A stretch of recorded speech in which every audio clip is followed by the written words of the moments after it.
Welcome to Martial Wisdom. Here you can listen to conversations on all kinds of topics related to martial arts. In today's episode, I have Duncan Francis on to discuss his video series, Can We Fix Aikido?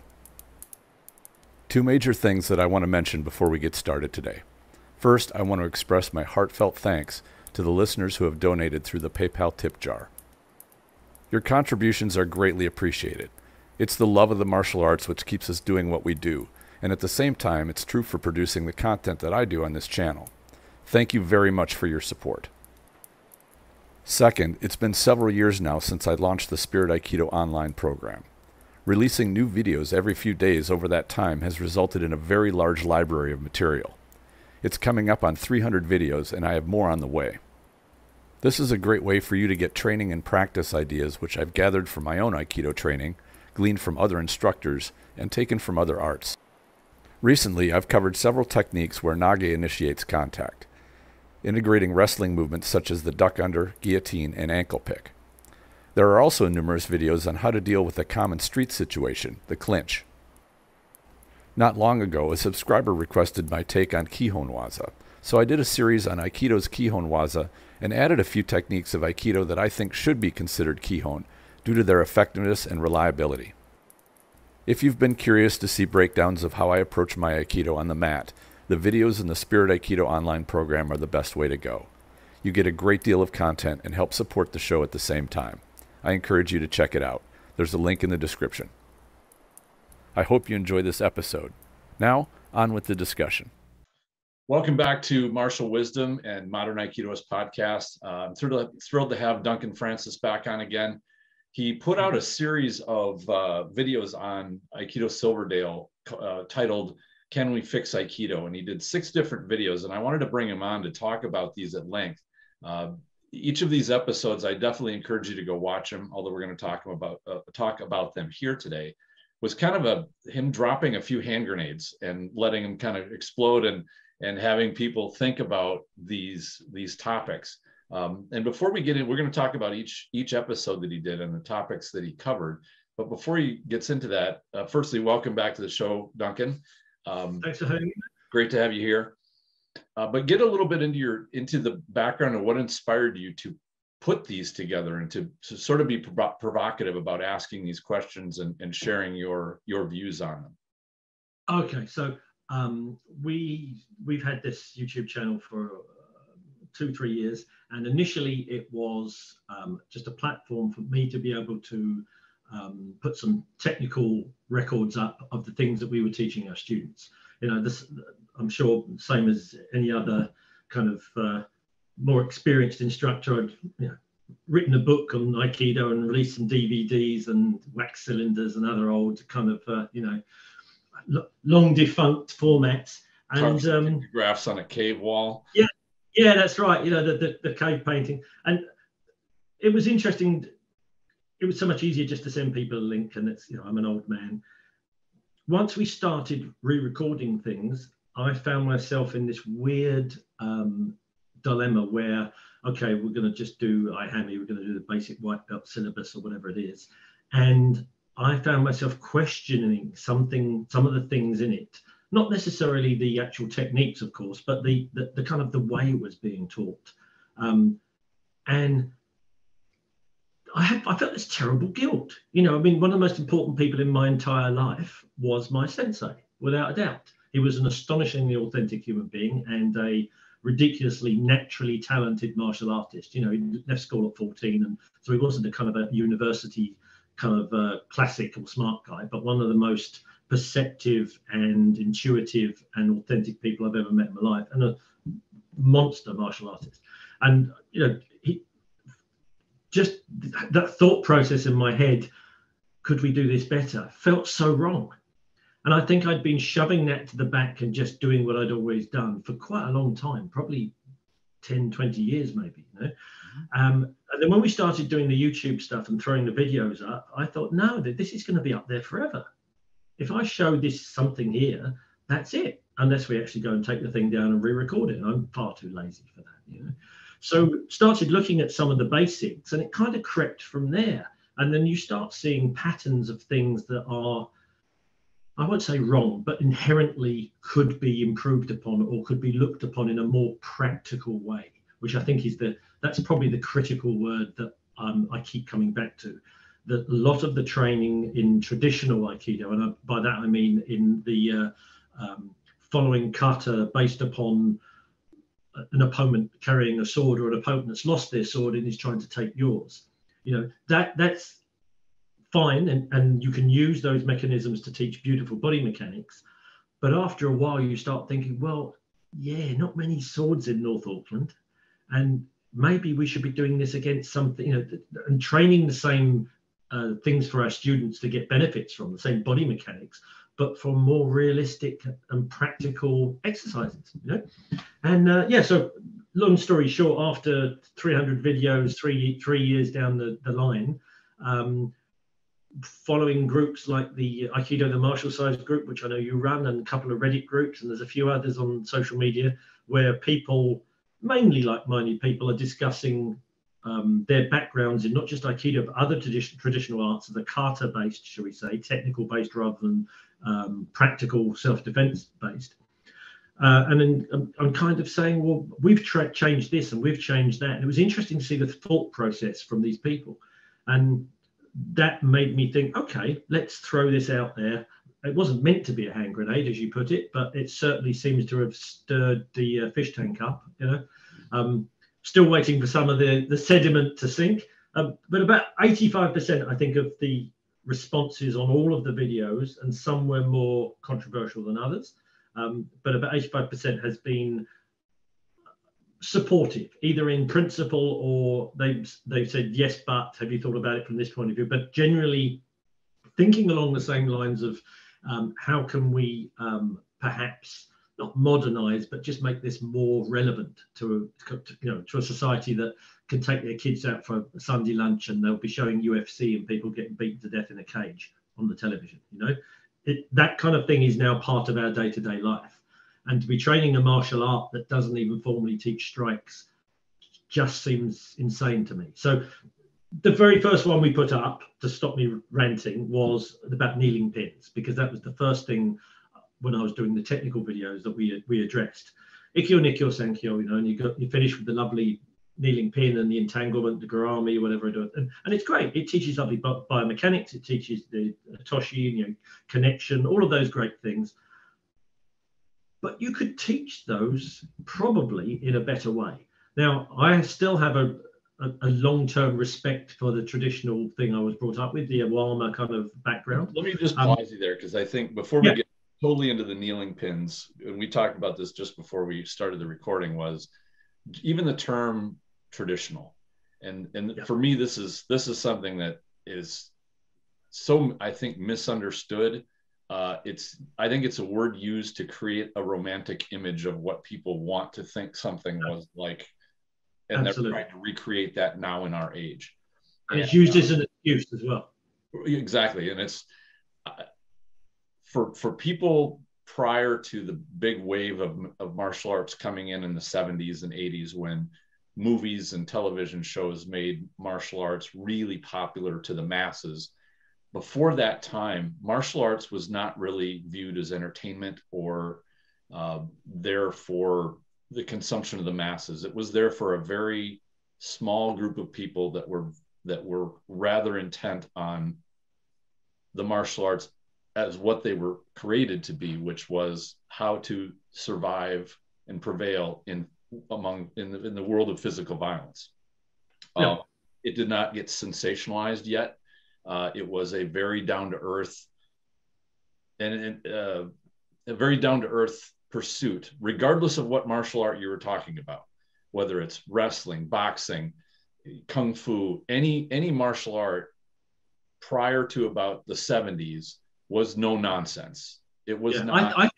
I think late 70s, early 80s even, because I started in somewhere around that era. But I don't think that there was much tolerance for nonsense garbage. If you brought that into the martial arts realm, regardless of where it was, and you were some fool or talking theoretical garbage, you would get called out and just laughed at and just thrown out. And so I really do believe, and granted, I'm not old enough to have met, O Sensei or any of his contemporaries, either in Aikido, Judo, or any of the arts. But I really can't believe any of them having much patience or tolerance for just some of the nonsense that came into the martial arts after the huge entertainment wave made it popular. Yep. And to say that what is tradition? Well, where do you put the flag in time? Where do you mark the tradition? Is traditional what it was done in the 80s? Was it traditional what it was done in the 60s? Was it traditional what was done in the 40s or in the 20s or turn of the century? But you go back farther, and there wasn't. I don't think there was the nonsense in martial arts that there came to be later, with the charlatans and the people that wanted to make money and they wanted to cater to the ignorant lay people. They didn't know any better. They didn't know what they were being taught is just ridiculous nonsense. So I liked the terms that you used, which were theoretical and practical. I think those were the words, right? Yeah, we tend to, I mean, they're just as good. Technical and applied is the technical and applied. Yeah. So and technical training could still be kata. It could still be something traditional, or it could still be just study of, like in Koryu Jiu-Jitsu, where they look at Kazushi in a very, very, very fine detail. Exactly. That's got it. And looking back, I can't see many martial artists that were so steeped in just kata that had no practical application that they didn't know what they were talking about. Because if all you do is kata, you can, with your imagination, you can come up with a lot of weird explanations for why you're doing what you're doing that don't have any grounding in reality. And that's, there are modern arts that have made kata just because they're fun to do, and entire arts that are contrived entirely out of theoretical hypotheses and made to look more like movie martial arts, because that's what young people like to do. And they, whether it's lightsabers or what have you, you can't, that's not going to be a practical thing. No, I mean, this we approach this on the video four in the series, the bullshit one. Right. Yeah. So we'll cover this more, but I think one of those things, if I could press a button and fix one little part of Aikido, it would be, what do you mean by traditional? And before you, not you, but before anybody throws that word traditional out, know what your definition of traditional is. And if you're looking at tradition for what O-sensei's generation of martial artists were, what we're doing now is not traditional at all. In fact, I think the word would be contemporary. We have an Aikido that is unrecognizable from what it was when O-sensei was alive. And at best, we're just a pale shadow of what it was. And it's even that is distorted almost beyond recognition. I mean, it's a whole nother conversation, but that in itself, I think there's many factors you could blame that on. One of them is the soke or the system, the idea that when your father dies, you inherit the family business or the martial art or whatever. That's just, I understand it's Japanese culture. I have huge respect for other cultures. That's fine. It makes absolutely no sense whatsoever. My dad was a very good trumpeter and a superb golfer. I am terrible at both. Sure. It's nonsense to suggest that, and we've got 3 generations now of Aikido being basically inherited by an offspring, when there were more capable people that could have, and that alone is a huge influencer on how diluted the art has become. Well, and something that I noticed, and I would lay this at the feet of the old school Japanese method of teaching and conveying knowledge from one generation to the other. And while this has been done for a long, long time, it's horribly inefficient, which is, I will allow you, my student or my son or whatever, to view me doing my trade or my craft. I will gift you I will give you the benefit of being present so you can watch me do it. And then if you pick it up, that's fine. But if you don't, you don't. And because we're Japanese and we've got a lot of Japanese around, there'll be somebody else that'll come along and will actually watch what I do, copy how I do it. I'm not going to explain anything to you. I'm not going to lay it out or actually teach you or mentor you or coach you. You're just going to watch it and pick it up. And now when you talk about it, anything physical, there's a certain part that you can copy somebody's physical aspects or whatever it is they're doing. You can pick it up by trial and error. It takes a long time to do that. It's not a very fast way of learning or an efficient way of learning. But as we know, the martial arts are probably 80% mental. They're only about 20% physical. So if you don't try to guide somebody into that learning the mental part, which you just cannot do because no one can see into your mind, you can't just show your mentality in front of somebody and have them pick it up. They might, but they might not. Good chance they won't. And so much of it is experiential. Yeah, and how many books have we seen and attempts in the last 30 years for athletes to convey what is a winning mindset? How do I compete? What's the mental process for taking on adversity under stress? I mean, it is a huge, deep field that I think is far deeper and broader than the physical skills. It's the mental skills. Yeah, absolutely. But to have no attempt to teach any of that in a field that is largely a mental thing, I think is another problem. And this explains why the generations kind of got watered down. It wasn't by accident. It was by a poor teaching method that did not really and an inherent cultivate students. An inherent lack of skill as well. I mean, just people steering from the top. And again, this is something else. Yeah, we did a separate video on this. There was a seventh Dan. I won't give any more details, but doing a demonstration of Tenkan that was, incorrect in literally every single detail. And the comments were turned off underneath, so it obviously had an absolute hammering in the comments initially. Sure. But they hadn't taken the video down, and it was just a simple technical principle like that is taught to newcomers should be something that's universally, it's a universally accepted thing. It is a certain thing. It is an apple. It's not an orange. And this person was basically saying it was something completely different and demonstrating it. I mean, if someone had just come on the mat for the first time, it would have still been terrible. It was. I mean, I would. And these are the people that are providing top-down, like technical guidance for the art at the moment. Well, and I think that while I applaud people for trying to pick up and now trying to explain what it is they're doing, if there's a gap in there where they never got a good explanation for exactly what they should be doing, why, how they should be doing it, to get effect out of it, the effect that is desired, other than telling Uke, all right, do what the choreography says so that I can succeed now, which I think is that is the big red flag trap is, do you need a well-programmed Uke to make your techniques work?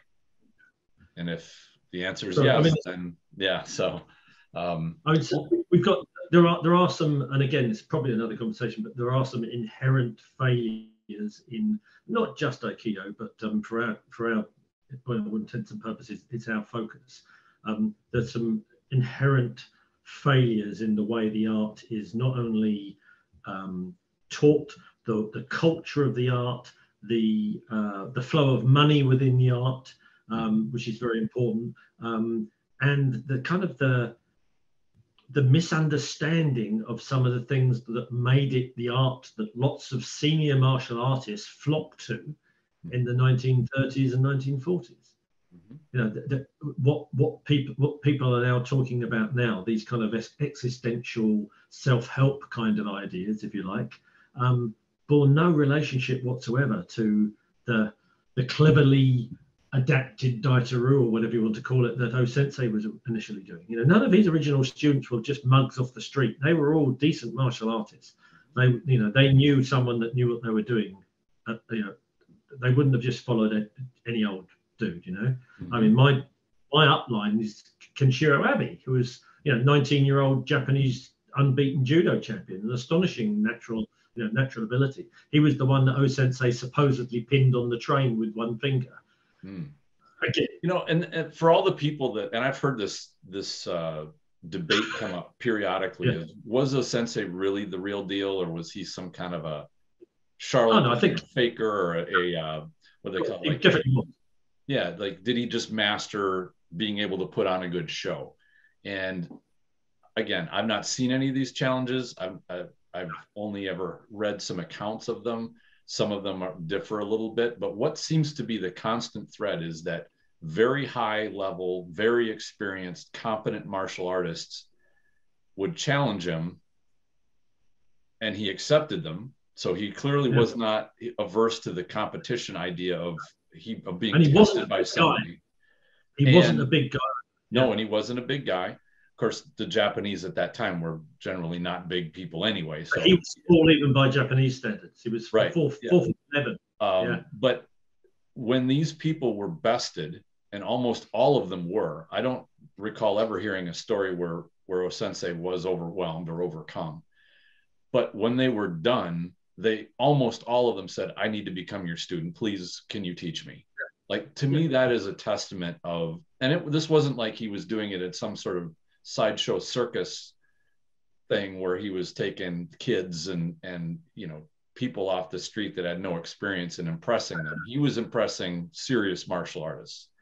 And now, so, I've talked to people that trained with O-sensei, mm-hmm. People like Ken Cotier and Chiba Sensei and you know, a number of others, and they all, obviously, they're in his later life, and they all have their own personal stories, you know. Bob Nader was another one, but they all said he was an extraordinary man, for sure. He had something about him. Some people just have a charisma. They all said that some of the things you think look like people are falling over, his timing and his ability to kind of lead you off balance was astonishingly high level. So that was another thing he had. But on the flip side of that, they all said that he was, well, some are more polite than others, especially the Japanese people I spoke to, but they said he was wildly eccentric. So I suspect in his later years, there's 2 or 3 stories about him doing some real crazy stuff. You know, getting on a train and his ukideshi with his bags getting on, and then him jumping straight off and waving to him going down the tracks, and you know, just so I suspect in his later years he was a trifle eccentric, but there's no doubt that he was the real deal as far as having you know, an astonishing natural technical ability, as you say. Otherwise, these people wouldn't follow. And in my experience, of all the people that I've run into that have been extraordinary martial artists, they all had one thing in common, and that was an extraordinary will to excel. Like, they weren't crazy good just because they fell backwards into it. They were crazy good because they were not just devoted, like they put a lot of time in, but the time that they devoted, they were on sharpening themselves, honing their, you know, I mean, they were driven to be not only to improve their own skills in their body, but they were driven to not be overwhelmed by somebody else. And I think this is a part of the warrior mindset that I think a lot of people will not necessarily have a stomach for. Let's put it that way. Especially among people who say, "Oh, I don't want to do competition. Competition is bad. We should only ever be competing with ourselves," which is somewhat true, because in competing with yourself, you are driving yourself to not rest where you are right now in terms of your skill. You want to improve yourself. But when it comes down to that person challenges you, you have to have a will not to get beat, because you can have superior conditioning, superior movement, superior martial skill, but if you don't have the will to win and your opponent does, he can have less skill, less conditioning, less strength than you, and he can beat you. He can overcome you by pure force of will. And I think that that's one of those things where, and this is a whole nother conversation too, but as a martial artist, that is a factor. Your passion to succeed and prevail is a factor in your success, not just your physical ability or your, how many times you've done your katas or how precise you are. It takes that mental will as well. Yeah, I mean, absolutely. Yeah, it's, I don't know. I think Aikido has dug itself into a hole now where I know it sounds a bit defeatist, but I don't really think that there is any hope for the art to undo the damage that's been done as far as practicality and real world relevance. I think it's going to carry on as it is until it just fades out, which is a terrible thing. I saw some numbers the other day. Since 1984, I believe it was, the numbers practicing then compared to now were at about 3% worldwide. Wow. So which is, and it doesn't surprise me. It doesn't surprise me at all. So I think if the art is going to be relevant, then there needs to be a rebirth. And I don't know whether it's, and again, I know we've talked about this off air, whether or not it's going to be reborn with a different name, or whether it's going to have an adjective or a prefix on it, modified, modernized, contemporary, practical, whatever, pragmatic Aikido, because the entrenchment of the culture, especially from Japan, Aikikai, and in the other kind of popular, bigger schools, the key kind of side of things, that's always been slightly away from the practical anyway. And I think there's enough critical mass with those groups that they will survive on their own. To a certain extent. Under the Aikido umbrella, regardless of whether there are more people like us that want to make it physically robust and fulfill its potential and get what I'm saying is I'm kind of answering my own question here. This series that we're talking about, can we fix Aikido? I think the answer is actually no. I think the answer. I think what really the question is, what can we do with what we have to make it more practical and relevant? And sure. and then again, you have to have the caveat, that's if you want that. Because I know a lot of, we have regular seminars at our dojo, where we invite martial artists from around the country from all sorts of arts. We always mix and match, and it's great. But quite often I'll invite an Aikido person on that I've heard good things about, and it will be clear they've got absolutely no interest in the practical, but they have beautiful body movement, and they've got they've got great skills within a certain arena, if you like, kata or the weapons, or and they bring a superb uke along, and it looks wonderful. And when you talk to them afterwards, because beer sometimes is involved, and you find out they've actually got no interest. They train because of the social aspect, and because of the fitness, and because of the structure it gives them. And the more you kind of prod them and kind of find out, and the word fight never even crops up. Sure. But if they're honest, if they're honest about that, and the person I'm thinking of absolutely was, he's got no interest in the martial, if you like, then that's absolutely fine. It's absolutely fine. And he doesn't advertise his club as being a martial art. He teaches it as a system of unification or something. I forgot what the semantics he used, but that's great. That's absolutely fine. But if you're teaching, if you've got your advert up on the university notice board, and it's the self-defense martial art, and you've got the first line from Wikipedia using the opponent's weight against them and all that kind of stuff, and you're teaching some airy-fairy nonsense, then it's basically misleading. It's just not right. It's not fair to you. You shouldn't be thinking that's what you're doing, and you shouldn't be trying to sell that to other people. It's misrepresentation. I couldn't agree more. So let's jump into the episodes themselves that you did, and we'll just do them in order. There's 6 parts of them, and I'll just read these off. The first one you did was on kneeling pins. The second one was on Shomonuchi attacks. Third one was on Yokomanuchi attacks. Part 4 is the bullshit and the Aikido delusion, which I can't wait to talk about that one. Part 5 was chokes and strangles, and then part 6 was the 90% of Aikido is atemi, but is it really? So let's just take these in order. The kneeling pins. What brought that as your number one attack for? Yeah. So as we briefly skirted on earlier, I think your mic is a little quiet. Is it? Are we here? You got me? No. There we go. I think that's a little better. There, better? There we go. Yep. Okay. Yep. Sorry.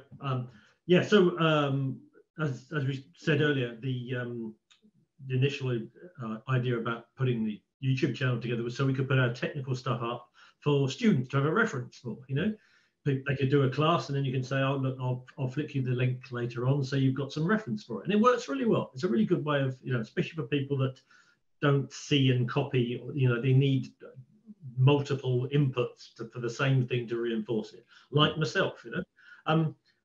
And when I was, you know, started doing the IHAMI white belt kind of stuff, and I started thinking, well, okay, yeah, this has validity, and it's, but then why am I seeing 5th, 6th, 7th Dan Sheehan's, whoever's, you know, people with white hakamas and halos of light around them, still doing kneeling pins, when patently it's nothing more than a teaching method or some form of symbolic reference to our tradition, to use the word again.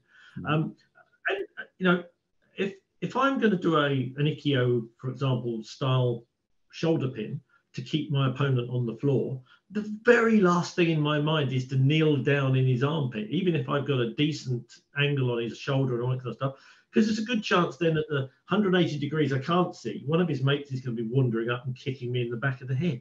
You know, it just seems insane, and yet within the system there is no progression of that. And it's a fundamental to Aikido and the kneeling pins, Ikkyo, Nikkyo, Sankyo, and a few others, but those are the main three. Always taught with kneeling pins, and people get to mid-Q grades and that's never progressed. So I just thought, okay, well, let's just ask the question and see what happens. And majority of people kind of were like, yeah, makes sense. We should probably look at doing something a bit more practical. And that was fine. That was great. One or two people took umbrage with it, but kind of, you know, you're used to, for every 10 comments, there's one bedroom sensei or someone that just wants to be contrary. The thing I think I've learned about putting stuff up in the public arena is that confirmation bias, or cognitive bias, if you want, exists in all of us, including me. And you often are looking for things to reinforce what you already believe in, rather than genuinely taking on board the question that's being asked and looking at it. And that's a real hard thing for your ego, and for, especially if, you know, I've been doing this for whatever it is, 74 I started. So, you know, it's a long time. Man had just discovered fire and invented the wheel. So you kind of think that you're a bit of an expert. You can't, you know, and I'm, you know, I'm realistic about it, but you kind of at least accept you kind of know what you're talking about. And then when someone kind of confronts something that you hold dear, it's quite a thing to, and when it's yourself, when you're basically confronting something that you've held as a truth, it's a hard thing to process. And the kneeling pins were the first thing I thought, well, we could do something about this. So I don't know if you remember, about 2 or 3 years ago, we had a conversation about formally changing our syllabus, and what that would involve, and how that is such a heart-rending process, because it's what was passed down and has always been done, and was like, you know, it's like the Bible. You don't change bits and make, you know, so and so wear pink trousers. To me, this is where the Japanese, with their severe respect for authority and extraordinarily high reverence for their teachers, you can attach yourself to something that is, you were shown very clearly, this is how it's done. You take it up and believe it, but then it's hard on your own ego when you're faced with, do I say that my teacher was wrong and have to correct for what reality has showed me? It almost feels like you're personally insulting your yeah, absolutely. And I had to, you know. Yeah, look, I agree entirely. I went through that entire process, Mm-hmm. and this is one of the things I've had to deal with in the comments and in people that contact me outside of the videos. I'm not saying it's wrong. I'm saying that the place I am in now and what I wish to pass on to my students and what they seem to be wanting or being more fulfilled with is something more practical. So I'm in no way criticizing my sensei. Right. No way. And I think that that's just an attitude that needs to be set down and let go. To say, yeah, for one thing, first to admit no human being is perfect or flawless. For sure. We've all learned BS in the martial arts. Everybody has. We've all taught BS in the martial arts. Yeah. We absolutely have. But it's that moment where you realize, and you probably went through the same thing, because I eliminated the kneeling pins. I shouldn't say it entirely eliminated them, but almost like 99% of the time we are dealing with more solid pins that are reliable and practical. But in doing that, I merely had to look at it like, I don't want to hand my students something that I see them struggle when they try to help somebody, or they try to teach somebody, or they have a new person come in that doesn't know that they're supposed to just lay there and provide just a little bit of token resistance, when they really try to get out of a pin and they roll out of it because they can roll over their shoulder or whatever. Like I dealt with that with my instructor, and I got to see, the instruction of, okay, well, here's how you got to, swivel the arm up and all of the stuff they get to fix it, which still kind of went haywire. When I start playing around with something against a more live uke and say, all right, I want you to keep me from pinning you on the ground. And they do it and they start wriggling around, and then you find an easier pin that doesn't have you kneeling, that's much more reliable. And when you get them down there, they can't get out of it. What happened to me in what happened to me in that process was that the Ikkyo Nikkyo Sankyo with the kneeling pins that kind of started this, there must be a better way. The technique, fourth principle, Yonkyo, which I am not a huge fan of at all. No, me neither. It's got its uses, I think, as a transitional thing. I use it sometimes in Randori when I get hold of someone in a weird way and I can just pop their other shoulder out the way or whatever. But the Yonkyo pin is far more valid than the Ikkyo Nikkyo Sankyo kneeling kind of entanglement garami things. So we've basically adopted now, past white belt, once people have got that, the flooring, the basic out of the way, all of our pins are variations on a theme on the Yonkyo one.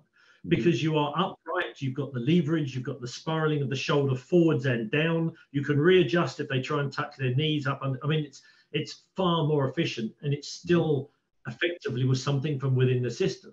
Sure. So I've kind of blended two things together, and that was kind of the first time when I started pruning what we had, if you like. And what was the response that you got? Interestingly enough, with the progress, and then were your students happy that they had something that was more direct and reliable? I had a big influx of newcomers, so I got to teach them from scratch. And on the newcomers, it was kind of the same as when I taught anything else, because they basically don't know anything, so they're kind of just going with your thing. And that made me realize how much people trust you and how much of a duty of care you have, to what you're teaching. But then some of my mid-Q grades, who then I had to say to them, okay, well, look, we're going to change things up. Some of them have already got because New Zealand is a land of immigrants. Virtually everyone here has come from another country, pretty much, and so lots of them have done other arts in other countries to quite a good level. And the polite relief on their faces when I said, look, I'm going to start trying to tweak what we're doing and make it a little bit more practical. You could see it was something that those of them from a jiu-jitsu or a boxing background or a whatever the different, you could see they were quite pleased that had been, shall we say, acknowledged. And that opened up a completely different dialogue between myself and the students. Even people that had only been training with me a couple of years, because they've got 3 or 4 years in jiu-jitsu, we were then talking about, So I'd say to them, what parts of your jiu-jitsu training did you find the most practical and the most, most valid and rewarding? And they'd say, well, this, and this. So that's the kind of things that we've now been assimilating into what we're doing. So we've got this chimera of a syllabus, which was initially stimulated by us looking at the kneeling pins as something that could probably be, I shouldn't call it upgraded, or adapted for more proper use for within my own personal environment. That's probably the politest way of doing it. And that's led now to a complete rewrite of the syllabus. And interestingly enough, we've still got probably 65, 70% of the old traditional syllabus, but trained in a different way. Sure. And that's the critical thing. And that's what led to the rest of the videos, the way we were training, not what we were training. Exactly. And, the last thing with the kneeling pins, and this was sort of an influence from some of my law enforcement officer people that I train with, which was, out in the wild, I'm not kneeling down. There could be gravel down there. There could be glass. There could be, you don't know what's on the ground. In addition to what you pointed out, which is now you're more immobile. You can't move around. You're low. You can easily get kicked by somebody else. But just the threat of, as well as the energy of going all the way down to the ground and getting back up again. Even regardless of, you get somebody who's a little older, maybe their knees aren't great. You go down to the ground on purpose. And what I've adapted and really like this is, if I'm going to kneel, I'm going to kneel on uke. They're not, no gravel, no ground glass, and I can put my weight on them, and that makes it much easier for me to pin them down. And I can get back up really quick because I didn't go all the way down. So. Sure, absolutely. We train with a Systema guy sometimes who's an ex-police officer, and he's adapted a lot of things that he used to use in the job. And there's actually what you just said, the kneeling pins where you're putting your weight on the top half of the shoulder, you're rolling that shoulder forwards rather than the point of the knee causing pain. You're rolling the structure of the shoulder forwards, which then stops them getting the hips underneath to be able to roll either way or to add structure to their base and basically get their balance back, if you like, to be able to generate force. Simple things like that are just absolutely wonderful. We tried it we've got a giant in the class, a real big lad. And we tried it with him. And even the smallest person, once they got the angles right, could keep him on the floor. So the biomechanics of it were absolutely correct. And I think there's a joy and a wonder when you can have something and enjoy that success with like the smaller person with the bigger person. I've got a friend of mine that's got a wrestling background, and physically he's a beast. And I can pin him down with kneeling on the back of his shoulder, where I just could not with the kneeling pin. If I was on the ground, there's no way I would stop him from getting back up. And no, absolutely. And I think that passing that along to students and letting them feel that capability, like that they can succeed even with overwhelming strength in somebody else, I think I attach that as my duty as a martial art instructor. Like that's the magic I'm trying to convey, is like that level of ability. I couldn't agree more. And I think by opening your thinking up like that, not just following, I use the word rote, if you like, but opening your thinking up slightly, I now have variations on a theme on some of these basics that I will use for different body types. So if you've got a very slight petite person, you might have something which involves full body alignment and an otoshi and real, absolutely everything thrown into it. Whereas if you've got someone that's a bit heftier, you might do something which allows them to keep a hand free, so they've got the opportunity to make a temi or to use their phone or whatever it is. And you build those things into it as are applicable to the individual student. Whereby if you were just following it, Ikkyo is this on the floor kneeling, and that is the way it is done, there is none of that flexibility. And again, it just makes for a better experience for the students, I think. Absolutely it does. And when I shook up my syllabus, the next logical progression was changing the test criteria. Like what, especially that, because the way the system that I got, the first test was very structured. The attacks and the defenses were laid out. Whereas from the second test on, the instructor would call the attack, and the student picks the technique that they are the most comfortable with. So that's where they start getting their own Aikido. Sort of they start classifying like what works well for them, and it will change as they progress up and learn more. They'll get more things that, you know, in each test you have to do more defenses from every single attack. But that first one, boy, I shook that up quite a bit, and I kept a couple of things that were in there from the original test, but I added a lot of things in there that and changed them. I didn't want to have the test go. Usually it's about 20, 25 minutes. I didn't want it to go any longer than that. But one of those things was, and the kneeling pin kind of comes in there, is I want the kneeling pin to be their absolute most reliable go-to. So they should start that from day one. And and you can get into more other stuff later, but it's the stuff you do the most that will lay the foundation groundwork for that test. And I think that that kneeling pin was my number one. If you're going to mobilize somebody that you take down, this is the way to do it. And it has been very happy with that. And it's nice to see students who can take a bigger person and pin them to the ground and still be upright, and they can kind of smile with confidence because they know that they're, you know, that they're not going anywhere. Yeah, absolutely. Well, let's now get to the part 2 and 3, and I think are going to be kind of similar with talking about the Shomonuchi attacks and then Yokomanuchi attacks.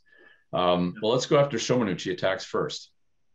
Yeah, well, the Shomen and Yokomin, I separated them out. They were going to be a one video, but it's more to do with the way they are viewed in, you know, popular in Aikido. Shomen, you know, this kind of formalized, you know, I mean, it translates as precise head strike, something like that, you know, and it's always done in an exactly straight line. It's always done with a kind of a rigidity, and quite often the distance is terrible. People don't even reach people's heads, but it's such a symbolized attack. And, you know, I remember questioning it decades ago, and someone said, oh, well, it's from, you know, it's from a sword strike, but it's useful anyway because it teaches you to any vertical, you know, linear attack. And I kind of thought, okay, that vaguely makes sense, and just didn't think about it much more. The reality is, though, is that you, unless you are going to be facing someone with kendo experience or something like that, no one really is ever going to hit you exactly vertically like that. So the Shomonuchi attack itself in the wild almost doesn't exist. And I've had people, you know, people commented on the video, oh, someone hits you with a bottle or something. It's not Shomen. There's always going to be an elliptical, you know, you give a baseball bat to people and say, hit me exactly on top of the head 100 times. And then you know, they're all going to be slightly, because people naturally rotate to generate power. That straight down thing is a swordsman thing. You know, I did see about a year ago, there was a video, I think it was about a year ago, a video emerged, there was a knife attack, and a lot of the people that had argued that Shomonuchi is an attack you would see in the wild were kind of like, hey, check out, look at, you got to see this. You know, the attack kind of like, you know, the dagger strike, and it hits the person in the chest, and I think any of the attacks are theoretically possible, but I think you're right, and I don't. It seems to me that the reason that both Shomonuchi and Yokomanuchi attacks are used in Aikido is that they are very well telegraphed, which gives Nage a chance to initiate the choreography and see what is happening. And it's such a simple and basic attack. I agree with you that the diagonal is more common. But from what I've seen and what I've trained, that straight down from the top attack. And in European martial arts, it's called a vom tag, which means from the roof. And it's a finishing blow. You do that to somebody because you've bent them over and now you are ready to take their head off. So, but it's not an opening shot because it's so easy to see coming. And, you know, I mean, unless you're a lightning kendoist that can flash a sword in there, you know, very, very quickly. But the idea that you're using your forearm like a sword and swinging it like a sword, even if you look at hammer fist strikes, they don't work the same way as a sword strike. They follow the same arc, but that doesn't mean that they are. But even if we accept, even if we accept that there's some validity to them existing, most of my students only train twice a week. Mm-hmm. You've got the few people that come to all 6 classes and are just super dedicated, but most people twice a week is people have got families, have got other lives. We're not in feudal Japan. People aren't moving into the dojo and just doing it all day every day. Mm-hmm. So why would you waste their mat time getting them to defend against something which is so unlikely? It's like defense against a corn cob or something. Why not a punch in the face, which is very likely to happen in a fight? And if you spend an hour looking at street attacks and ambushes and fights, you will see 59 minutes of that. You will see overhand rights, roundhouse swing, absolutely straight up punches right to the mouth. I mean, to me, that's where you allot your training time for the percentage of the stuff that somebody's more than likely going to run across. Couldn't agree with you more. So we were in that same, how do I align this with my conscience so that I can still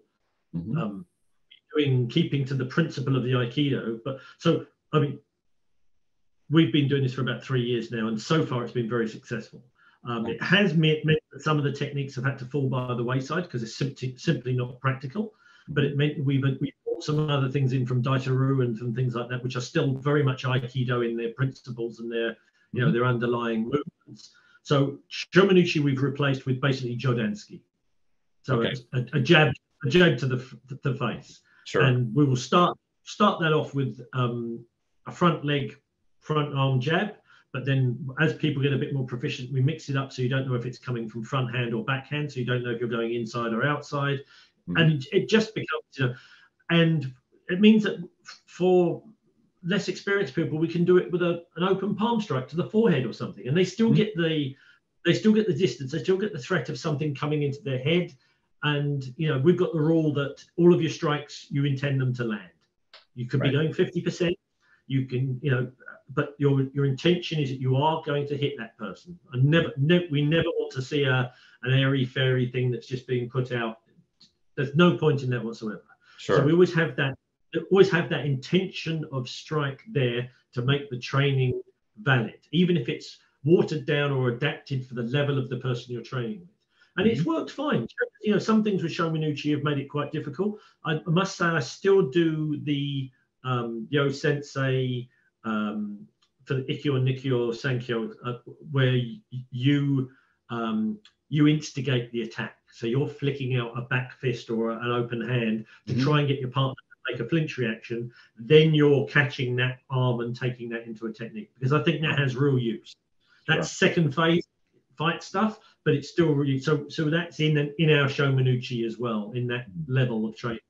But the Yokomen, this idea of a straight arm being the same as a roundhouse or a hook or an overhand is nonsense. You block that in the middle, anywhere in the middle from elbow to fingers, and you've blocked it. You block an overhand too near to the elbow, and it's going to curl around and smack you in the back of the head. It's vastly different. There's one thing that bothered me, and to this day still bothers me the most about the Shomonuchi attack, is that when you load back, you're raising this hand, and this is the signal. What you should really be watching for is the shoulder dropping back. If you're looking for a hand and that hand doesn't come up, but the shoulder drops back, I mean, the shoulder's only moving maybe an inch.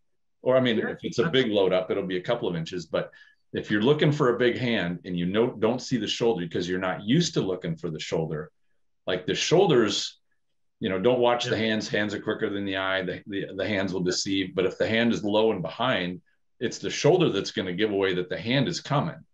And so, I know my students have really told me they like knowing exactly what to be looking for. And it's not like you should be staring at the shoulder, but if you watch how the shoulders start to pivot, you can see the load that's coming for the punch to come. And the earlier you pick it up, the better chance you're going to have of dealing with it. Couldn't agree more. And by training something so formally, I mean, it's almost like a metaphorical attack, Shomonuchi and Yokomanuchi. You are actually taking out the student's ability to start learning tells. Right. And you know, which is huge. If you can't read a tell, it's a massive part of self-defense. Even the body, you know, we were watching some videos the other day. You know, we've got a little online group and people post stuff, but you know, just a security cam from a bar. And you know, people talking to the bouncers, and you can see there's a kind of and then you can see the people starting to get a bit bouncy like this, and there's the monkey dance on some people, and the bearing the chest, and the you know, the fingers, and all this real exaggerated stuff. But then guys coming back, and you can see that there's this, that you just know they've come back and they're in trouble. There's nothing broadcast in their body, but then you see the shoulder drop, and you know that it's going to go. Yep. And that should be like a neon light flashing when you see that shoulder drop back. You're training like this. I mean, we talk about delivering a tray of cakes thing. You know, you know, but Yokomanuchi's like, you know, would you like an hors d'oeuvre, sir? I mean, it's right. it's farcical. It's absolutely farcical. If you've got any serious intent on training with practical outcomes in mind. If you just want to do the cooperative flow and the whatever else it is, but the problem again is like we said earlier. I think people convince themselves that what they're doing is a genuinely functional art because that's what's being told to them, and they have trust in their upline. And I just, you know, this is the whole point of the series was to try and just get people to question their current reality. And you know, if one person has gone back to their sensei and said, why do we do this, as far as I'm concerned, that was worth uploading, you know. Absolutely. You know, and the thing I noticed is that once I started working with my students and training them into dealing with roundhouses and overhead rights, and if you go back to Yokomanuchi and Shomonuchi, it's very easy for them to deflect them and I don't want to say catch them, but redirect them and engage into technique. I mean, it's almost child's play. Well, yeah. It's not like you're losing a lot by not doing those attacks. If you have the fundamentals to deal with more realistic attacks, they translate perfectly into Shomonuchi and Yokomen. You're not losing much by, and I don't think I've even taught those in the last 4 or 5 years. But whenever somebody will ask about it or the topic will come up and we say, all right, let's play around with it a little bit. I mean, my students just go through it like butter. It's easy. But one of the things as well, which leads us on to the next video, which was the bullshit illusion one. Definitely. I'm looking forward to this part. Is that by training Yokomen and Shomen, you can do any of the, let's say there's 10 techniques in Aikido, core techniques, 5 pins, 5 throws, for the sake of argument. There's lots of different ways, but you know, from Shomen, you can do them all. From Yokomen, you can do them all. You know, look at this great system we've got. The minute you make that Jodan skin, it's a punch to the face, or you make it a roundhouse or a hook or an overhand right or whatever. Some of those things just really don't work. True. And it makes you feel like, I mean, like, you know, from a decent swinging, trying to get Kotagaishi on, which is a great technique in lots of situations. If you've gone to the inside and flinch reaction blocked and then filled in and taking balance, to then fart around on small muscles, you know, motor skills to try and put that wrist lock on to hope to drop someone is a wildly inefficient way of dealing with the situation. Especially if, you know, we all know the deal. Your heart rate's up over about 115 beats a minute. You start losing your fine motor skills unless you are extremely fit and extremely well trained. So farting around, and your attacker is not charging you anymore. Yeah, for sure. He had to have stopped his body for you to start dealing with his arm. So, you know, training in a more realistic way makes you realize which of the techniques are genuinely applicable in what situations. And so often we end up in, I find with the striking techniques, my guys end up in variations of things like irimi or kaiten, where you're dealing with the body mass rather than an appendage, and you're taking the entire structure and you're breaking that balance, and you've still got good connection, and you have so many atemi available that even if you stuff it up, you can soften them up enough for you to get out of dodge, you know. And that's, and this is the half the thing, the delusion, and this is, this was the video that probably caused me the most the most trouble. That people believe their own whatever it is. They think that harmonizing. What does Uke want? I hate it when I hear someone say that. What does Uke want? I don't care. Mm-hmm. I'm not ballroom dancing. This guy's trying to punch me in the face. I don't care what he wants. As an Aikido practitioner, I want to make sure that he hurts me as little as possible, and that I can control the situation to my advantage as quickly as possible and with the best possible outcome. For me, that's Aiki. I'm trying to get the highest ethical thing. I don't want to just smash someone and kill them every time. I want to get the best possible outcome I can. But I don't care what he wants. He wants to punch me in the face. And this whole kind of, there's a language, connecting with the divine mind and being present in your feet. I made a huge list of them, and they annoyed me so much I couldn't even read them out in the video. It's just nonsense. But people take it seriously. There's an American sensei that's been traveling around Australasia for the last decade, basically signing people up. They join the association, and the following year the senior person gets their next Dan rank, and they've got a lovely Japanese certificate, and yada yada. But it's all kind of, how are we feeling today? Okay, let's can we lift? And it's just like 1970s self-help groups on the beach kind of stuff. It's right. Nonsensical. And it just drives me round the bend, because so many people in little cut-off parts of the world like we are here see it as their only link back to Japan. So they put up with it. So you've got people that are perfectly good practitioners swallowing this absolute horseshit and spending lots of money so they can get a bit of paper from someone they clearly don't respect. And I mean, it's just utter nonsense. It's utter nonsense. And I get in all sorts of trouble because I'll say to them, why are you doing this? Why? It just seems insane. But again, we talked about confirmation bias, cognitive bias. It's very, very easy once you've got your head in a particular space and you are believing a certain set of things to be looking for stuff to reinforce that. So it's really hard to understand that, I've got friends who are long-term Ki Aikido practitioners, and they genuinely believe, obviously Ki is one of those things that you can't prove it exists. It's largely about, different people explain it in different ways. Some I find more plausible than others. But some of them genuinely believe that it's something you can kind of charge up, and and they're not far off Mortal Kombat or whatever it was, Hadouken. It becomes the Force. It becomes Yoda on acid kind of thing.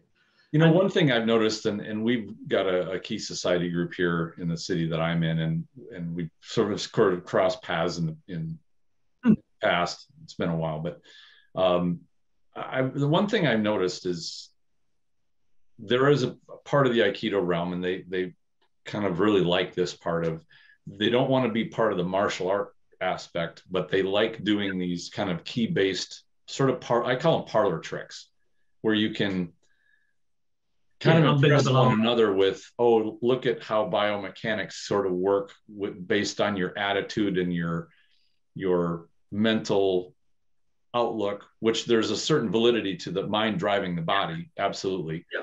But the idea that there's some kind of a power there, and this is what I always come down to, is when people are pursuing power, and I would call this the same thing as the people that want to do the Ki blasting, or the yellow bamboo folks that want to knock somebody over at 20 feet by shooting Ki balls at them. They are searching for that power. They want to have that.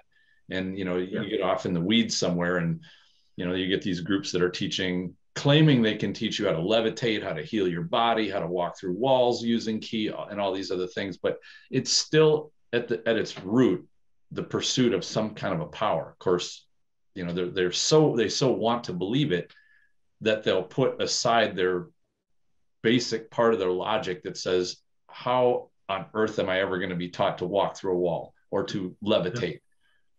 you know, but when the desire to have that power is so great, you will lie to yourself and say, this is possible. You know, there's a market. Those people have wallets, you know, so.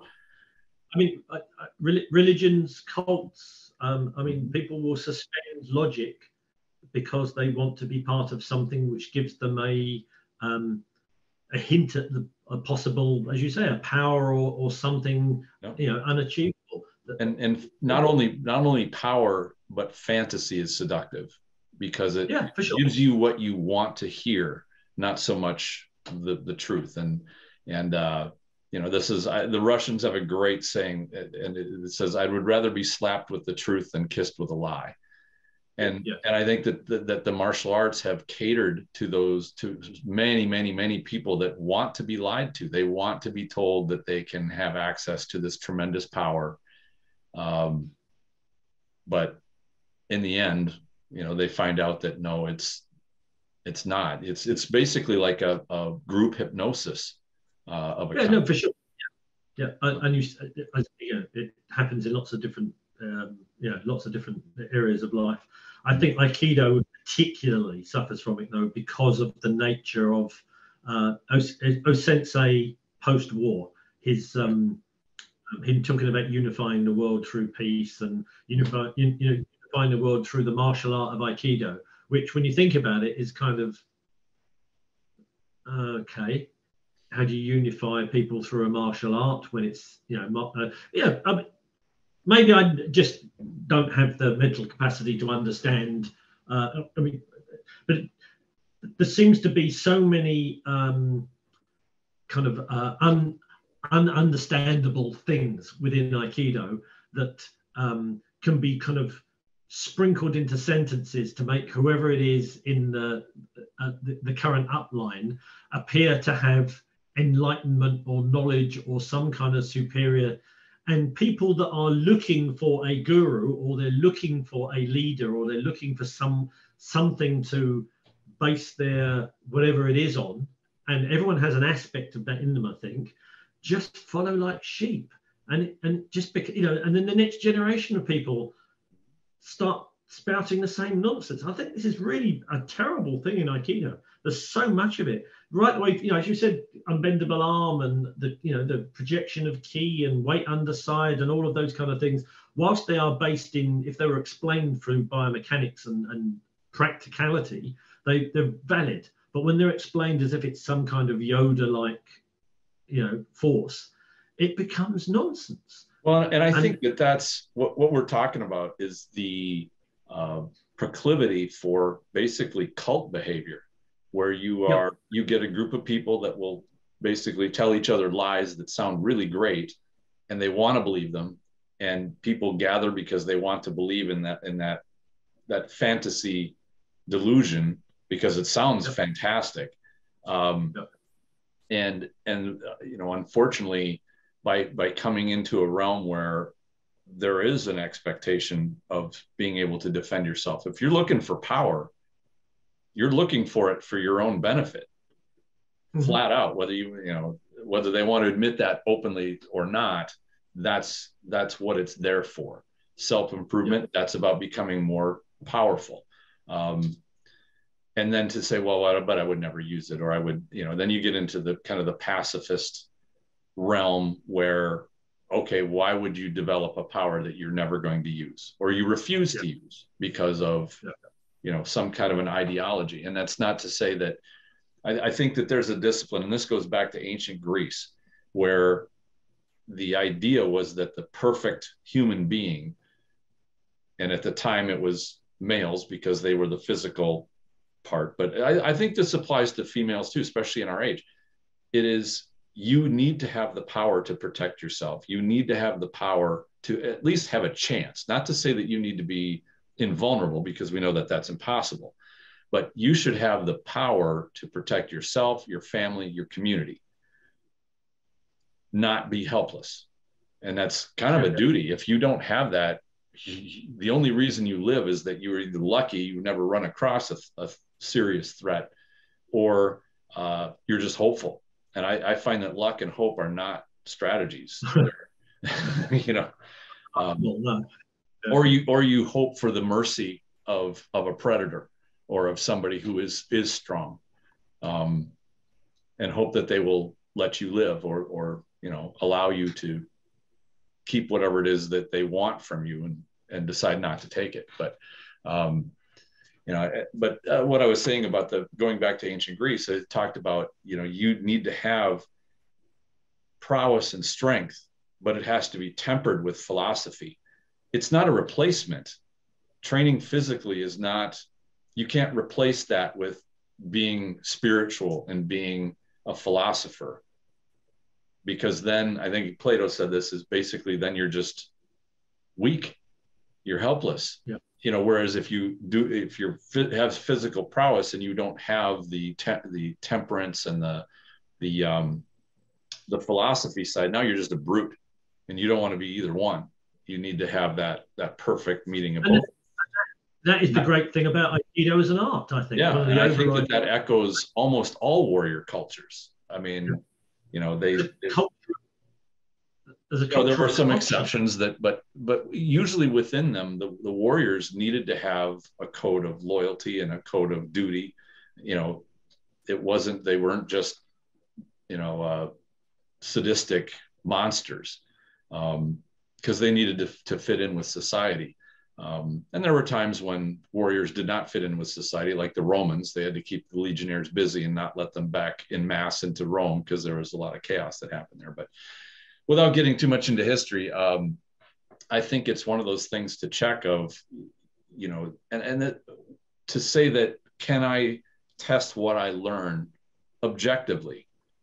Can I see that it works? Can I increase the intensity of my training to see and test to that I'm keeping my feet on the ground and not I'm floating around in some kind of fantasy world?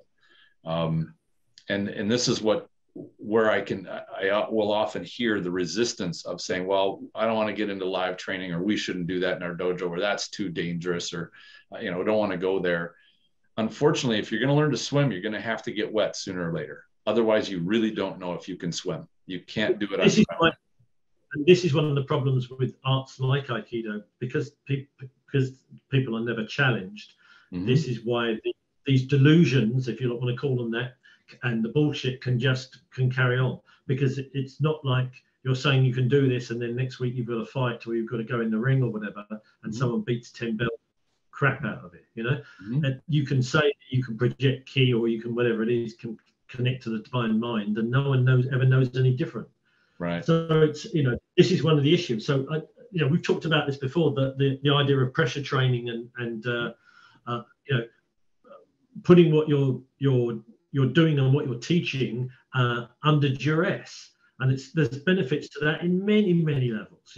Absolutely. You don't build true confidence until you face those challenges. Yeah. And you do it in a graduated way. You don't just throw somebody with the wolves, but every periodically through their training, they need to get challenged. And when they increase their skills, they need to get challenged beyond them just a bit, so that they keep getting more and more. But I know we're cruising through a lot of these topics, and let's get on to the chokes and strangles one, because I remember there were some interesting comments about that came in after you dropped that hand grenade. Yeah.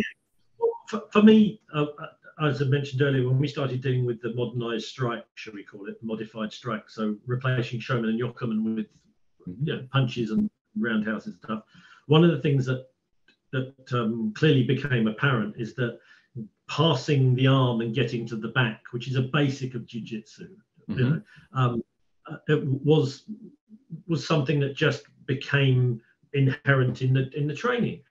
And once you've got someone's back, it's a no-brainer that you have everything from fairly passive kind of seatbelt holds right the way through to a massive variety of guillotines and strangles and chokes. Mm-hmm. And in fact, if you get to somebody's back and you don't do it, you're kind of overlooking one of the easiest ways of immobilizing somebody. Absolutely. But it's not formally taught in the majority of Aikido. Now, I've seen Chiba Sensei use chokes. My old sensei occasionally would say, and of course you've got this if you want it. There was a couple of older guys in our organization back in the UK that had got Daitaru backgrounds that would put chokes in at the drop of a hat, you know. But you don't see it in modern Aikido dojos.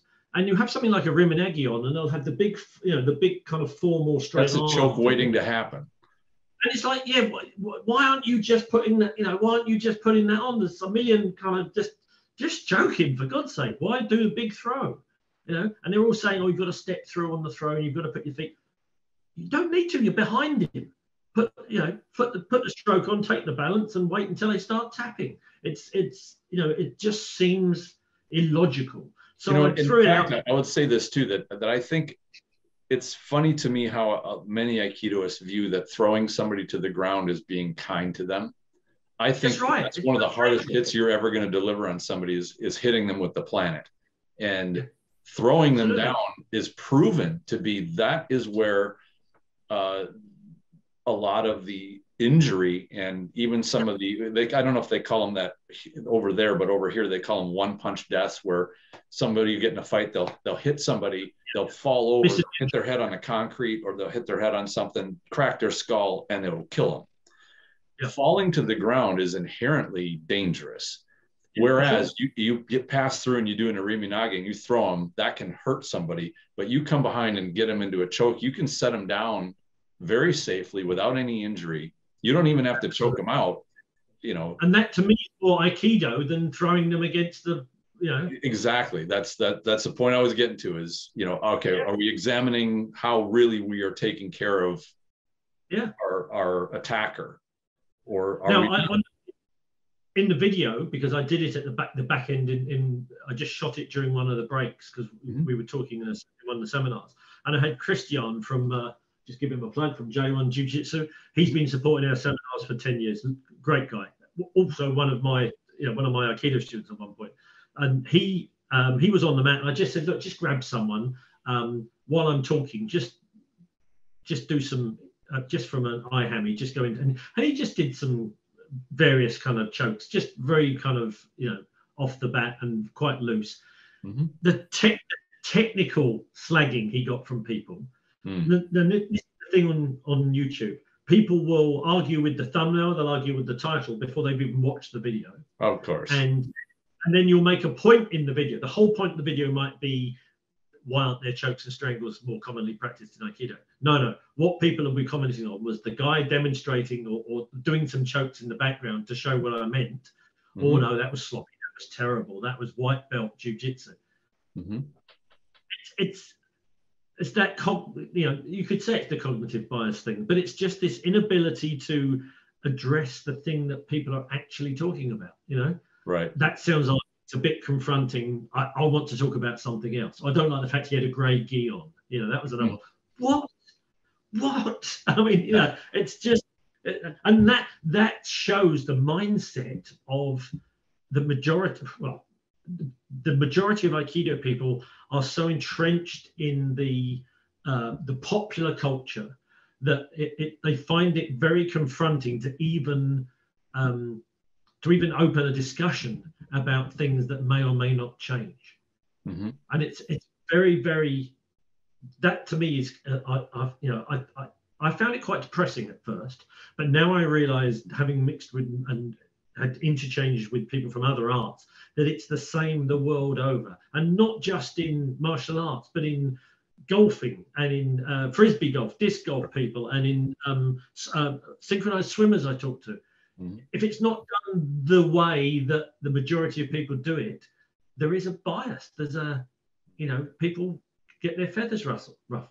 It's very, and that's one of the things that I know I really wanted to be careful of. And I actually took this from my competition background, which was, as an instructor, when I'm evaluating a student or I'm watching them, yes, I want a certain amount of technical proficiency, but I can accept if they make a mistake, as long as, did you make the technique work?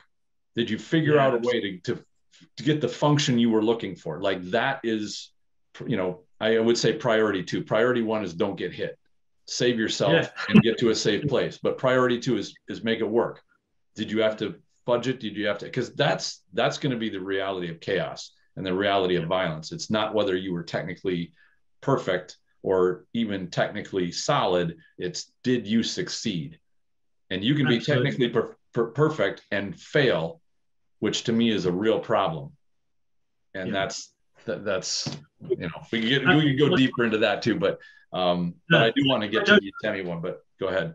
My show in the UK used to have something up on the wall, which I had here for 10 years. That was the 4 principles of ki, you know, extend ki, relaxation, weight underside, whatever those 4 things are. Mm-hmm. And that was, you know, they were the overriding things that kind of were like the mantras that should flow through the training.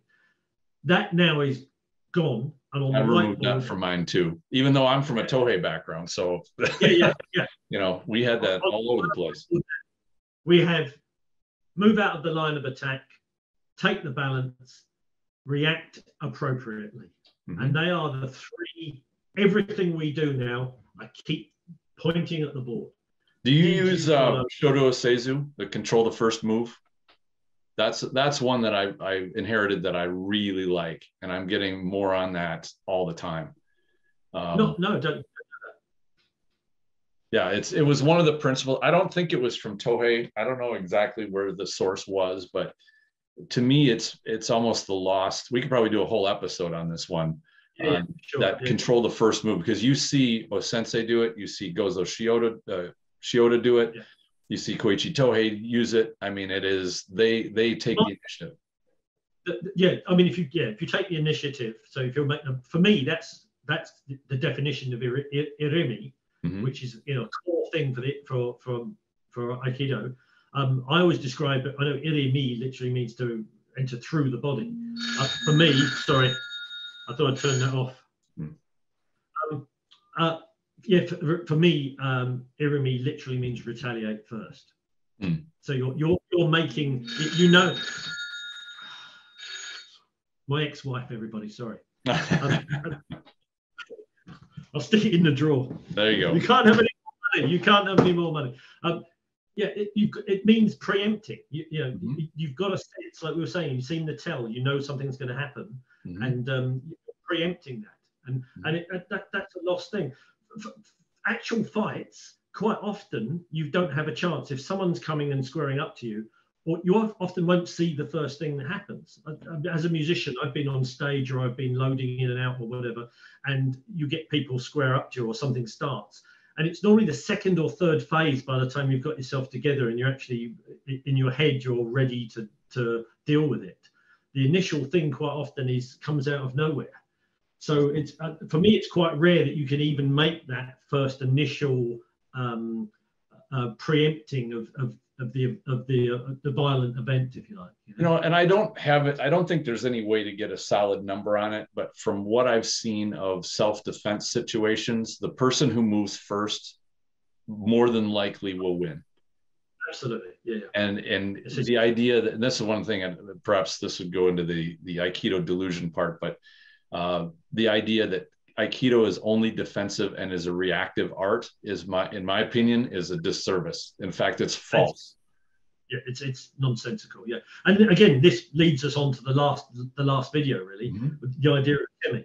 You always hear, and it's sometimes in Europe, I heard it used as an excuse for they'd be doing a technique that was big and flowing and stuff, and then they'd say, of course, don't forget you've got to put the Temi in, and then, as if to say, well, what we're doing is inherently nonsense, but if you hit people enough during it, then it's going to be effective.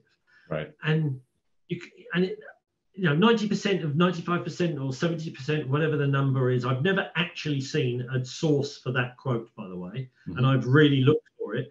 But the 90% of Aikido is a Temi. All right, let's just say that was a quote by someone that we should be paying attention to. I thought it was one of Gozo Shioda's books. I thought he referenced that. Yeah, but it's meant to be an O-sensei right. quote. Yeah, right. And for an art that does not formally teach striking, that seems a very, very strange thing to quote. Mm-hmm. I've never been to an Aikido school. Well, now I have, but I've never been to a traditional Aikido school, using that word again, where there's a heavy bag. and there's gloves, Mm-hmm. and you see students actually hitting speed pads or being taught how to strike efficiently and properly. Mm-hmm. And my guys, we do from white belt, orange belt, the first kind of 2 or 3 grades, everybody is taught basic striking, just so that even if you've got like teenage girls, you're not going to be a martial artist if you don't know how to hit hard. But just so they don't, also so that 2 things: if they are striking something, they don't hurt themselves by hitting with a bent wrist or weak grip or whatever. But also so that when they're training with their partners, they're giving their partners something realistic and practical to train against. Right. Otherwise, they're doing a disservice, as you say, to their partners. Mm-hmm. It just breeds ineffective training. Mm-hmm. As far as a TEMI is concerned, we've got an overriding thing that you put an TEMI in when it's available, and that can be the nearest part of your body to that vulnerable spot. It could be hips, knees, head.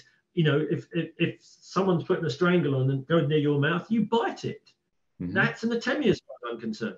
And it can be even your ki or your body language can be an TEMI. It can help to break the spirit of the attack. There's many levels to it. Treading on people's feet, all sorts. I've got a bit of a Wing Chun background, and we use hooks quite a lot, to trap the feet. Technically, they're not really the TEMI, but if you use them in that way to disrupt, mm-hmm. you're taking their mind off the fact that you're trying to put an arm lock on or whatever it is. So all of that stuff, but it just annoyed me that it's not taught how it could be taught. Why not teach, if you're saying you're a martial art, why not teach your students to strike? Even if you're just teaching the teenage girls that you're worried about hurting themselves, just a straight hammer fist. Mm-hmm. At least they've got something, Sure. Rather than this delivering a tray of cakes nonsense. It's farcical. And one of the things that I've noticed about striking, and I really do like Ellis Amder's, the definition he turned me on to is a TEMI means a striking body, which it's the definition that I heard of a TEMI is it's a strike meant to unbalance. And I like that. I like both definitions because while they're different, and I like the striking body for the fact that personally, I love elbows, I love forearms, I love using the top of my shoulder to drive into rib cages. I like head. I'll hit with anything, knees, shins, you name it. And so I like that idea of don't just think of it as throwing a punch to somebody's face as being an TEMI. Because that's what I see a lot of instructors do. They're like, they kind of roll their eyes and go, okay, well, you can put in a TEMI, and they always like put a fist to the face, and overlooking the idea, like the skull is hard. You hit something with your hand that's not conditioned to hit something hard, you're probably going to break your hand and not really going to get any, you're not going to get any kazoosh out of it because it will be a BS strike. But the idea that you can, and even if you don't treat it like a strike meant to have heavy impact, you bump somebody, you will tip them. Well, that's the kazoosh you're looking for. And whether it's, knock them with your head a little bit, you can get a lot. I mean, there's head's about the weight of a bowling ball. You can really tip somebody by headbutting them, Yeah, for sure. And so I think there's a lot to that because it's based in the take the posture rather than just deliver, a lot of force, blunt force to somebody's body. But in taking that posture, now you can really do a great deal of manipulation, which in my opinion is kind of the definition of Aikido. We're manipulating somebody's body. So to me, that's what people argue, like what classification does Aikido fall under? In my opinion, it falls under grappling. It is a subtle, intricate version of grappling.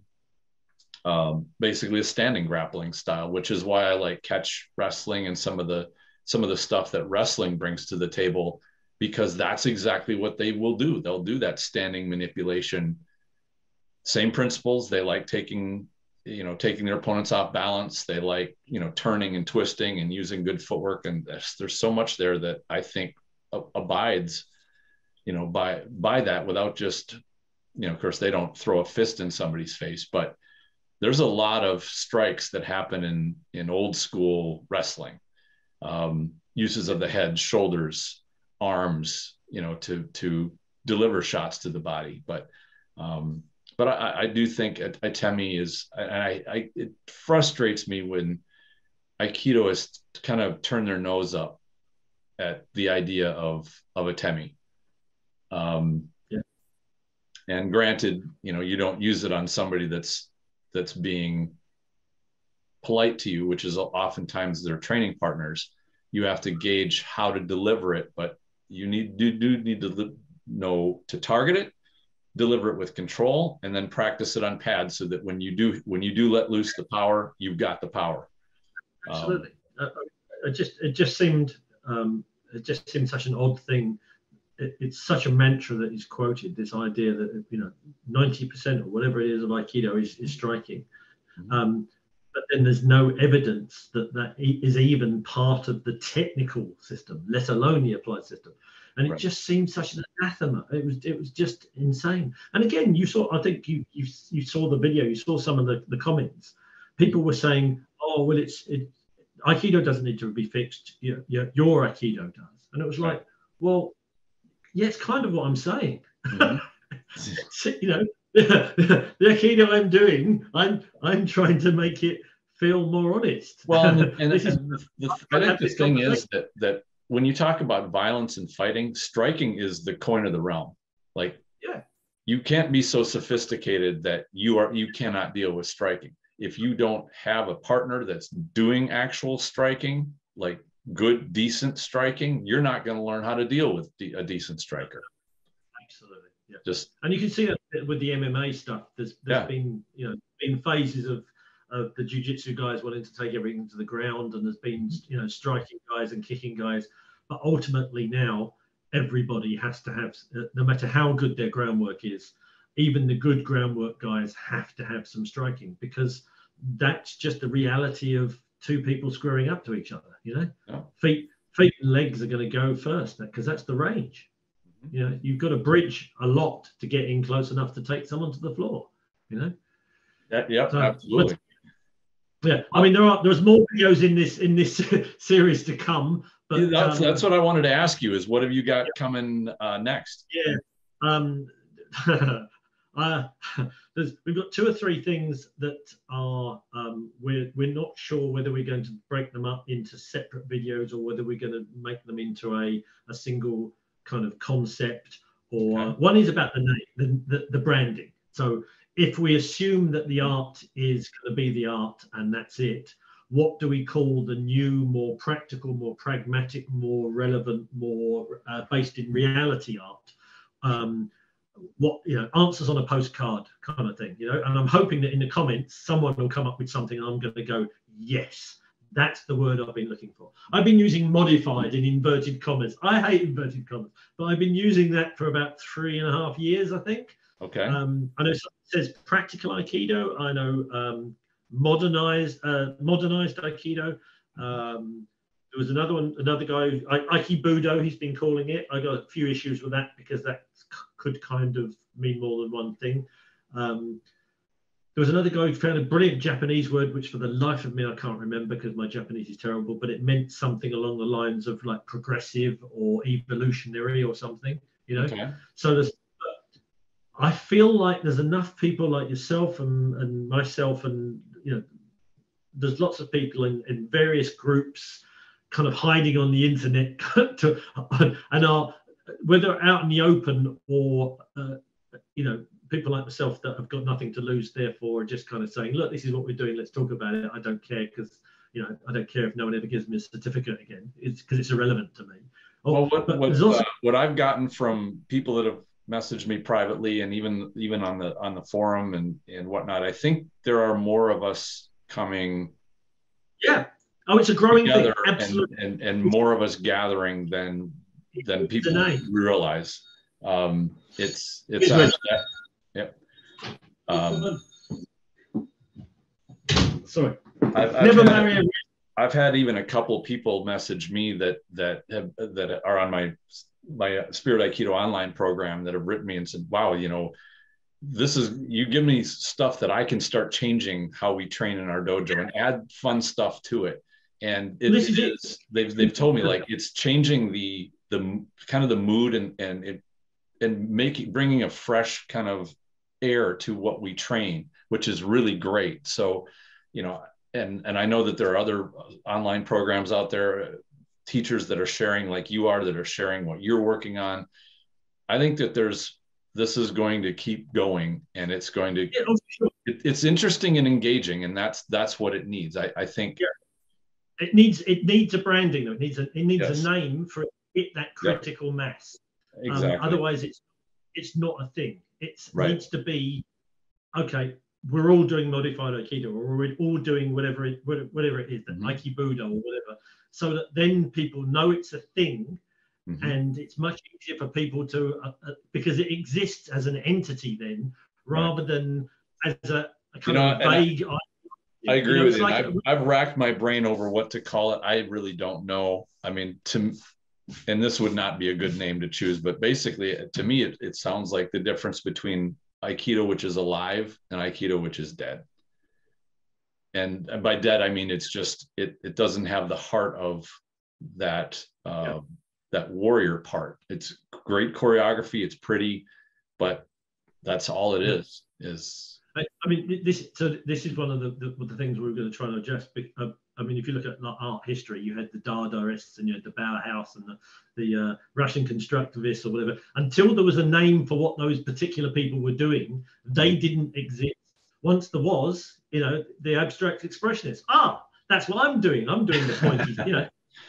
So it needs a name. Until it's got a name, it's very, very hard. But once there's a name, that's when it will hit critical mass and we'll have a thing. Yeah. And I think the name will happen organically. It'll come from somewhere and everybody goes, yeah, that's great. I'm hoping it will come from the video when it goes up. Sure. Someone in the comments will say, yeah, well, we've been calling it this. And it's like, it'll be someone like someone who's good with words like Stephen Scott or someone like that, or Rion or one of those guys. There'll be someone that's kind of used to communicating what they mean efficiently rather than kind of rambling on like a lunatic like I do. I think that having a name on it is like putting the paint job on the race car. It needs the engine and the transmission and all the work under the hood, and that's what people are doing now. And it's great to hear that that's happening. For sure.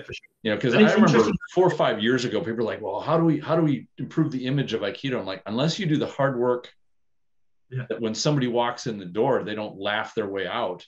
It doesn't matter how many posters, or you get a movie star, or you get, you know, because that was the big thing. We need another movie star. We need another, you know, somebody we need to appear in a TV series or something to really go big. And it's like, well, no, we got to be able to deliver on the promise. That's got to happen first. It's interesting that when you have conversations with other people doing the same thing, name to be added at a later date, how similar the things that people have addressed are the things that we put up in that video, and a few others which we will be addressing. You know, but it's already a movement, if you like. There is already a pressure wave building, but it just needs something to. I have no idea how it's going to work. Sure. I don't think it needs a bigger head, or it doesn't need a Seagal or a thing like that. What it needs is as you say, because if we had a movie star, that just takes it into the realms of Hollywood again. We need practicality. It's maybe it's just 2 or 3 YouTube channels doing similar stuff. Sure. Well, that's the great thing about living things. They always grow. Yeah, for sure. Yeah. And that's, if we look at our art as a living thing, and Sensei did, you know, I think he had a quote late in his life where he said, you know, I've only just scratched the surface. That Aikido can grow and grow. And that's why I look at those people that want to freeze Aikido in time and have it be, you know, the way that it was and not let it grow, are almost insulting the spirit of what he wanted for his Aikido to where it could go after him. So just to round up, I mean, some of the other things that we were looking at is kicking. I mean, again, I'm from a kicking background, and it seems laughable that there is no kicking formally taught, or you know, the hip throws and you know, the koshinagi in Aikido are, you know, all of my judo and jiu-jitsu friends all laugh at it. You know? Yeah, I really don't care for really, Aikido's koshinagi. Even the good guys, even you know, even people like Abata, who was great, you can tell they had a background in other arts. It you know, that needs improving. What was the other thing that there was something? Well, and using it always puzzled me why Aikido almost uses the upper body entirely and excludes things like hooks, sweeps, trips. Yeah, I mean, absolutely. The legs are neglected. Yeah. Almost entirely. And so many Aikido techniques offer themselves to things like, I mean, like when we do Tenchinagi, for example, I teach Osotogari as a variation of that, because it's just such an obvious thing. You're already there. Why not put the leg there? You can either do the straight leg extension or the sweep or the reap or whichever version you want. You know, it's there. Why wouldn't you show that to people as something else they can have in there? It just seems insane to me. It seems absolutely insane. So we've probably got another 3, maybe 4 videos that we are going to round off this series with. But I'm hoping by then someone else will have made a noise about something that we can kind of bounce off, you know? Sure. Because I just,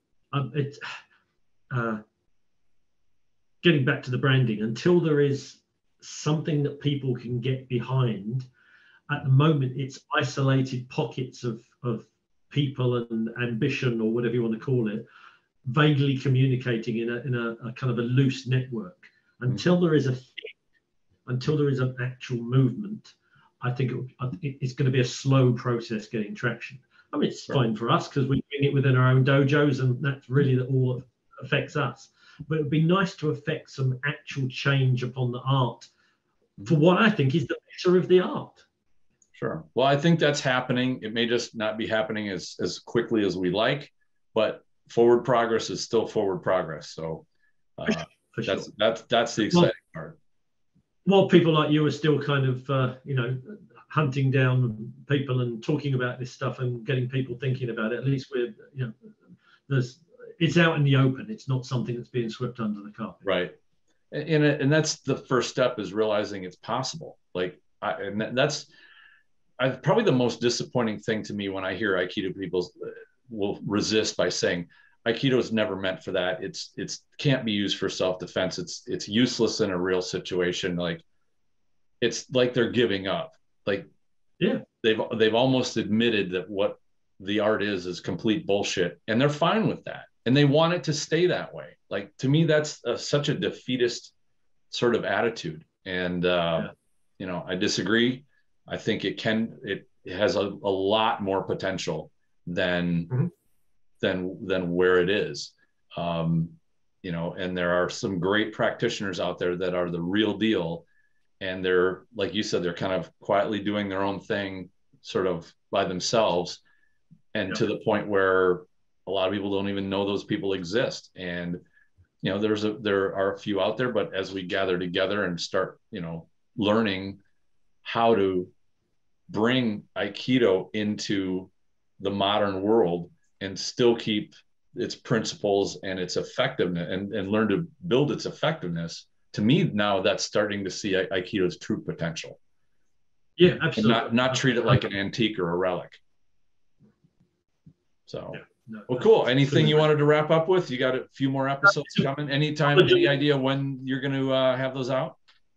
No, because we just had our winter camp, so it was 10 sessions or something there that were filmed, so that's all being edited, and we tend to put stuff out in order, but we've probably got 3 of the 4 videos, majority of it done. So it's a case of when it's edited, as soon as it's done, though, you know, it's fairly well broadcast. I've got a couple of guys that do all the promotion on the social media stuff for me, so they're pretty efficient. So I'm sure if you're interested in this kind of thing, you'll see it. Apologies to your viewers for my bloody phone going off. It's a brand new phone.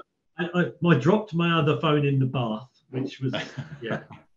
It was my birthday and I was having a bath, you know how it is. And I've got a brand new phone and I thought I'd turned the ringer off and I was pressing the wrong buttons. And no worries at all. Old men and technology. So I'll go and ring my ex-wife back in a minute and apologize for shouting at her down the phone. Quite all right. Well, thank you very much, Duncan. This has been a fun conversation. Absolute pleasure. Thanks for having me on. All right. Take care. Thank you. Thank you very much for listening, and I hope you enjoyed this discussion. Stay tuned for more episodes. I've got some great stuff on the way very soon. In the meantime, enjoy your training.